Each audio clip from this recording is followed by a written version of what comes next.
کہہ دو کہ اللہ جسے چاہتا ہے گمراہ کرتا ہے، اور جو اس کی طرف رجوع ہوتا ہے اس کو اپنی طرف کا رستہ دکھاتا ہے، یعنی ان کو جو ایمان لاتے اور جن کے دل اللہ کی یاد سے آرام پاتے ہیں ان کو۔ اور سن رکھو کہ اللہ کی یاد سے ہی دل آرام پاتے ہیں۔ جو لوگ ایمان لائے اور عمل نیک کیے ان کے لیے خوشحالی اور عمدہ ٹھکانہ ہے۔ اور اگر شیطان کی طرف سے تمہارے دل میں کسی طرح کا وسوسہ پیدا ہو تو اللہ سے پناہ مانگو، بے شک وہ سننے والا ہے، سب کچھ جاننے والا ہے۔ جو لوگ پرہیزگار ہیں جب ان کو شیطان کی طرف سے کوئی وسوسہ پیدا ہوتا ہے تو چونک پڑتے ہیں اور دل کی آنکھیں کھول کر دیکھنے لگتے ہیں، اور جب قرآن پڑھا جائے تو توجہ سے سنا کرو اور خاموش رہا کرو تاکہ تم پر رحم کیا جائے، اور اپنے پروردگار کو دل ہی دل میں عاجزی اور خوف سے اور پست آواز سے صبح و شام یاد کرتے رہو، اور دیکھنا غافل نہ ہونا۔ پھر جب تم یہ نماز تمام کر چکو تو کھڑے اور بیٹھے اور لیٹے ہر حالت میں اللہ کو یاد کرو۔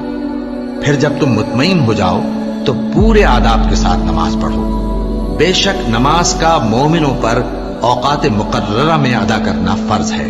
مسلمانوں، نجات نہ تو تمہاری آرزوؤں پر ہے اور نہ اہل کتاب کی آرزوؤں پر۔ جو شخص برائی کرے گا اسے اسی طرح کا بدلہ دیا جائے گا، اور وہ اللہ کے سوا نہ کسی کو حمایتی پائے گا اور نہ مددگار۔ اور جو کوئی رحمان کی یاد سے آنکھیں بند کر لے یعنی تغافل کرے، ہم اس پر ایک شیطان مقرر کر دیتے ہیں تو وہ اس کا ساتھی ہو جاتا ہے، اور یہ شیطان ان کو رستے سے روکتے رہتے ہیں اور وہ سمجھتے ہیں کہ وہ سیدھے رستے پر ہیں، یہاں تک کہ جب وہ ہمارے پاس آئے گا تو اس شیطان سے کہے گا کہ اے کاش مجھ میں اور تجھ میں مشرق و مغرب کا فاصلہ ہوتا، تو برا ساتھی ہے۔ اے اہل ایمان، اللہ کا بہت بہت ذکر کیا کرو اور صبح و شام اس کی پاکی بیان کرتے رہو، وہی تو ہے جو تم پر رحمت بھیجتا ہے اور اس کے فرشتے بھی، تاکہ تم کو اندھیروں سے نکال کر روشنی کی طرف لے جائے۔ اور اللہ مومنوں پر مہربان ہے۔ اور صبح و شام اپنے پروردگار کا نام لیتے رہو، اور رات کو بڑی دیر تک اس کے آگے سجدے کرو اور اس کی پاکی بیان کرتے رہو۔ اے نبی، یہ کتاب جو تمہاری طرف وحی کی گئی ہے اس کو پڑھا کرو اور نماز کے پابند رہو۔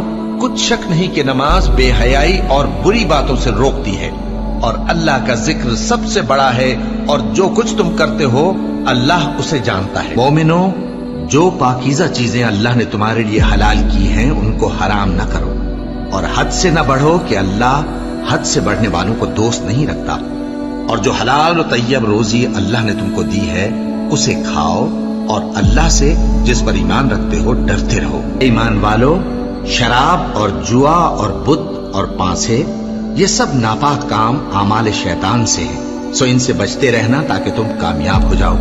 شیطان تو یہ چاہتا ہے کہ شراب اور جوئے کے سبب تمہارے آپس میں دشمنی اور رنجش ڈلوا دے اور تمہیں اللہ کی یاد سے اور نماز سے روک دے۔ تو کیا تم لوگ ان کاموں سے باز آؤ گے؟ جو شخص نیک اعمال کرے گا، مرد ہو یا عورت، اور وہ مومن بھی ہوگا، تو ہم اس کو دنیا میں پاک زندگی بسر کروائیں گے اور آخرت میں ان کے اعمال کا نہایت اچھا صلہ دیں گے۔ سو جب تم قرآن پڑھنے لگو تو شیطان مردود سے اللہ کی پناہ مانگ لیا کرو۔ حقیقت یہ ہے کہ جو مومن ہیں اور اپنے پروردگار پر بھروسہ رکھتے ہیں ان پر اس کا کچھ زور نہیں چلتا، اس کا زور انہی لوگوں پر چلتا ہے جو اس کو رفیق بناتے ہیں اور اس کے وسوسے کے سبب اللہ کے ساتھ شریک مقرر کرتے ہیں۔ سو تم مجھے یاد کیا کرو، میں تمہیں یاد کیا کروں گا، اور میرا احسان مانتے رہنا اور میری ناشکری نہ کرنا۔ اے ایمان والو، صبر اور نماز سے مدد لیا کرو، بے شک اللہ صبر کرنے والوں کے ساتھ ہے۔ اے اطمینان والی جان، اپنے پروردگار کی طرف لوٹ چل، تو اس سے راضی وہ تجھ سے راضی، سو تو میرے خاص بندوں میں شامل ہو جا اور میری بہشت میں